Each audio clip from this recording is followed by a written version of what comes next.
स्वातंत्र्य दिनाच्या औचित्यानं नागपुरातील धरमपेठ MP देव मेमोरियल सायन्स कॉलेजच्या पुढाकारानं तसंच सामाजिक संस्थांच्या संयुक्त विद्यमानं सायबर सिक्युरिटीबाबत जनजागृती उपक्रम राबवण्यात आला। एक वादळ भारताचं आणि क्विक हिल फाउंडेशन या संस्थांचं सहकार्य उपक्रमाला लाभलं। या कार्यक्रमात MP देव धरमपेठ सायन्स कॉलेजचे प्राचार्य तसंच विद्यार्थ्यांचा देखील सहभाग होता। 700 पेक्षा अधिक सुजाण नागरिक यावेळी उपस्थित होते, ज्यात स्थानिक नागरिक, पोलीस अधिकारी, सामाजिक कार्यकर्ते आणि इतर मान्यवरांचा समावेश होता।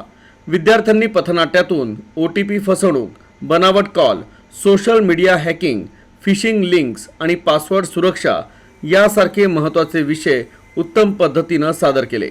उपस्थितांनी या सादरीकरणातील आशय, संवाद वितरण आणि सामाजिक संदेशाचं कौतुक केलं।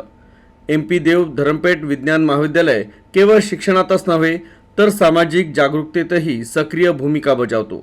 या सामाजिक उपक्रमाचं सर्वत्र कौतुक केलं जात आहे।